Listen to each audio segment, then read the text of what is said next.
my name is Gaetana Nesbit. Welcome to my case brief. The name of the case is Goss v. Lopez. The plaintiff was Goss and the defendant was Lopez. Here are the facts. 9 students at 2 high schools in Columbus, Ohio were given a 10-day suspension from school. The school principals did not hold hearings for the affected students before ordering the suspensions. The problem being, Ohio law did not require them to hold a meeting before a suspension. The principal's actions were challenged and taken to federal court to see if the students' rights had been violated. The case was then brought to the Supreme Court. So here's the issue. Did the imposition of the suspensions without preliminary hearings violate the students' due process rights guaranteed by the 14th Amendment? According to the holding, yes, the students' rights had been violated. So here's the rationale. First, the rule. In a 5-4 decision, the court decided that because Ohio had chosen to extend the right to an education to its citizens, it could not withdraw the right on grounds of misconduct absent fundamentally fair procedures to determine whether the misconduct had occurred.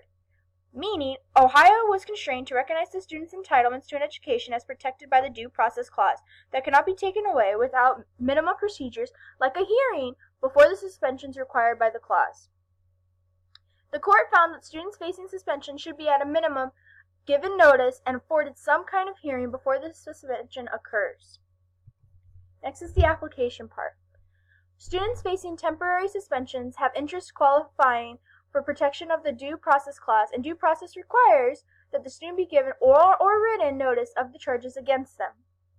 Meaning that the clause protects the students from an unfair suspension from their fundamental right to education, as well as protecting the student's name from being slandered.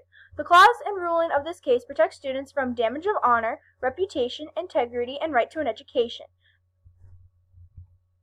So how does this apply to special education?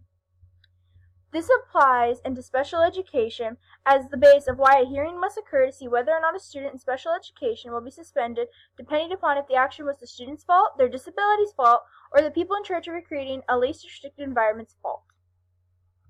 So what do I think? Here are my comments. I completely agree with the ruling. I feel that any time you take away a fundamental right from someone, a meeting of some kind must occur. For example, most people believe in America when you're arrested and charged, you deserve a right for a court day to fight your charges, aka you fight for your fundamental right of innocent until proven guilty. I feel that applies to school as well. Education is a fundamental right, so it makes sense a hearing must occur to see whether or not a drastic action of suspension from learning should occur or not. Here are my sources. I just used the book and a website. And that's my entire case brief. Thank you so much for listening, and I hope you learned something cool because I had a blast researching it, and I feel I learned a lot of cool stuff too. Thanks, bye!